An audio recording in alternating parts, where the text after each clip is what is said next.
Hello friends, welcome to Ramasammi kitchen. இன்றைக்கி நம்ம என்ன பார்க்க போகிறோம்னா சூப்பரான ஒரு காபூலி பிரியாணி தான் பார்க்க போகிறோம். இந்த பேரை நீங்கள் கேள்விப்பட்டிருக்கவே மாட்டீங்க. ரொம்பவே சூப்பராக இருக்குங்க. நானே இப்போ தான் இந்த பிரியாணி எப்படி பண்ணுறது அப்படின்னு தெரிஞ்சிட்டேன். சூப்பராக இருக்கும். ரொம்ப வித்தியாசமாக பிரியாணி மசாலா இல்லாமல் மிளகாய்த்தூள் இல்லாமல் பண்ணுறது இது.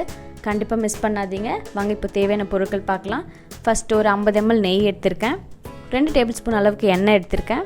தாளிக்க பிரியாணி மசாலா, சென்னா வந்து வெள்ளை சென்னா, அதே மாதிரி கருப்பு சென்னா நல்லா வேக வச்சு எடுத்து வச்சுருக்கேன். இஞ்சி பூண்டு பேஸ்ட்டு 50 கிராம், தயிர் தேவையான அளவுக்கு, எலுமிச்சப்பழம் நம்ம ஜூஸ் சேர்க்க போகிறோம். இதுக்கு ஒரு பேஸ்ட் அரைக்க போகிறோம். புதினா, கொத்தமல்லி, பச்சை மிளகா,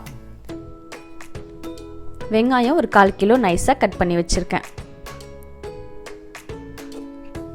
பாஸ்மதி ரைஸ் நல்லா சாஃப்டாக உதிரியாக வேக வச்சு எடுத்து வச்சுருக்கேன். தேவையான அளவுக்கு உப்பு.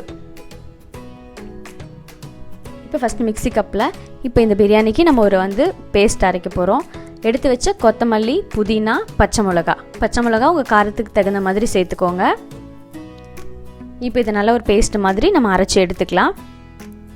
இப்போ நம்மளுக்கு அந்த புலாவுக்கு தேவையான பேஸ்ட் ரெடி ஆகிடுது. ஃபஸ்ட்டு ஒரு பேனில் எண்ணெய் விட்டுக்கலாம். எண்ணெயில் நம்ம கட் பண்ணி வச்ச வெங்காயத்தை வதக்க போகிறோம். இதுக்கு நம்ம டைரெக்டாக வதக்கக்கூடாது. நம்ம பிரியாணிக்கு செய்கிற மாதிரி நம்ம கோல்டன் ப்ரௌனாக பிரியாணிக்கெலாம் மேலே போடுற மாதிரி நம்ம இதை வதக்கி எடுத்துக்கணும். அந்த மாதிரி செஞ்சதுக்கப்புறம் தான் நம்ம இதை சேர்க்க போகிறோம்.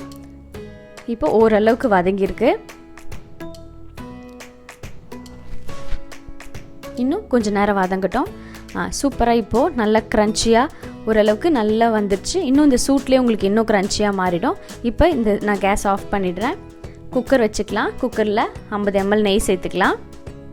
நெய்லே பண்ணிங்கன்னா ரொம்ப நல்லா டேஸ்ட்டாக இருக்கும் இந்த பிரியாணி புலாவ் எப்படி வேணாலும் நம்ம இதை சொல்லலாம். சூப்பராக இருக்கும். நெய் எல்லாத்தையும் சேர்த்தாச்சு. இப்போ இதில் நம்ம பிரியாணிக்கு தாளிக்கிற எல்லா மசாலாவும் சேர்த்துக்கலாம். பிரிஞ்சி இலை, ஏலக்காய், பட்டை, அன்னாச்சி மொக்கு, கிராம்பு எல்லாம் சேர்த்தாச்சு. நெய்யில் நல்லா பொரிஞ்சு வரட்டும் எல்லாம்.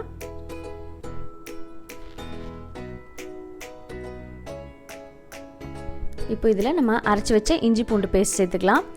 இஞ்சி பூண்டு பேஸ்ட்டு கொஞ்சம் நல்லா ஒரு 50 கிராம் அளவுக்கு சேர்த்துக்கோங்க. அப்போ தான் நல்லா வாசனையாகவும் சூப்பராக இருக்கும் இந்த ரைஸு.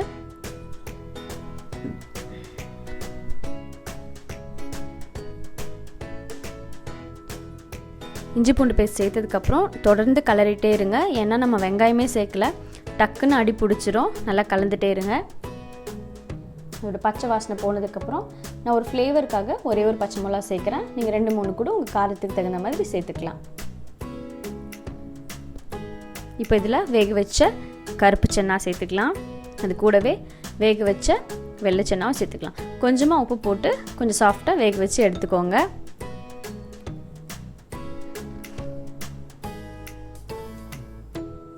இஞ்சி பூண்டு பேஸ்ட்டு கூட நல்லா போட்ட சென்னா நல்லா வதங்கணும். நல்லா ஒன்று சேர கலந்து விட்டுடுங்க.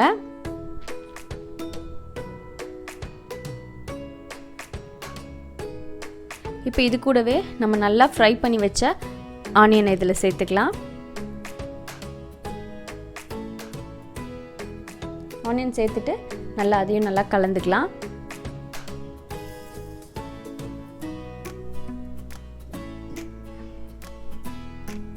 அடி பிடிக்காமல் கலந்து விட்டுட்டே இருங்க.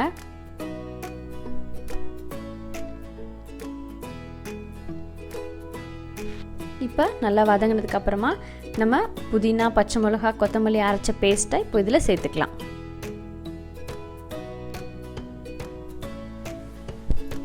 இப்போ இந்த பேஸ்ட்டை சேர்த்துட்டு எல்லாத்தையும் சேர்த்து நல்லா ஒன்றா வதக்கிடலாம். நல்லா அந்த புதினாவோட பச்சை மிளகாவோட பச்சை வாசனைலாம் போகணும். இப்போ நம்ம கிரேவிக்கு தேவையான அளவு உப்பு சேர்த்துக்கலாம். நம்ம கலக்கும் போது ரைஸுக்கும் அந்த கிரேவிக்கும் கரெக்டாக இருக்கிற மாதிரி உப்பு சேர்த்துக்கோங்க. இப்போ இது ஒரு 2-3 நிமிஷம் நல்லா கொதிச்சதுக்கப்புறமா இது கூட நல்லா கட்டி தயிர் ஒரு 2-3 டேபிள் ஸ்பூன் சேர்த்துக்கோங்க. உங்களுக்கு நீங்கள் வதக்கிற கிரேவி பார்த்தாலே தெரியும், அதுக்கு தகுந்த மாதிரி சேர்த்துக்கோங்க. இப்போ தயிர் சேர்த்ததுக்கப்புறம் நல்லா கலந்து விட்டுட்டு நல்லா கொதி வரணும்.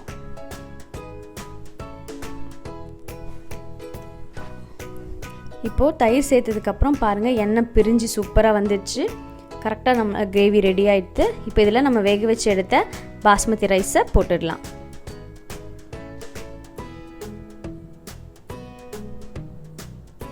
எல்லா ரைஸையுமே நம்ம சேர்த்துக்கலாம்.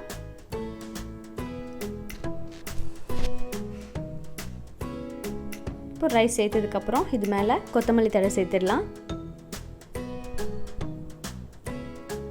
ஒரு அரை எலுமிச்சை பழம் இதில் பிழிஞ்சு விட்டுடலாம்.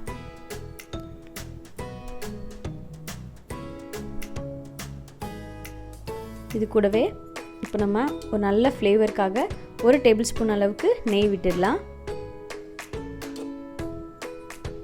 இப்போ இதை ஒரு டவல் போட்டு மூடி நல்லா ஒரு 10லேருந்து 15 நிமிஷம் தம் விட்டுடலாம். இப்போ திறந்து பார்க்கலாம். சூப்பராக நம்மளாம் நல்ல வாசனை அடிக்குது. இப்போ கலந்து பார்த்துடலாம். அடியில் வந்து சென்னா அந்த நம்ம அரைச்ச பேஸ்ட்டு எல்லாம் வந்து நல்ல ஃப்ளேவராக இருக்கும். கலந்து பாருங்கள். அந்த கலந்துட்டு கொஞ்சம் அந்த ஒயிட் ரைஸோட அந்த கிரேவியோட நெய் ஃப்ளேவரோடு சாப்பிட ரொம்ப சூப்பராக இருக்கும். கண்டிப்பாக நீங்கள் இதை ட்ரை பண்ணி பாருங்கள். பசங்களை எல்லாருக்கும் பிடிக்கும். வித்தியாசமான இந்த காபூலி பிரியாணியை நீங்களும் ட்ரை பண்ணி பாருங்கள். ரொம்பவே சூப்பராக வரும்.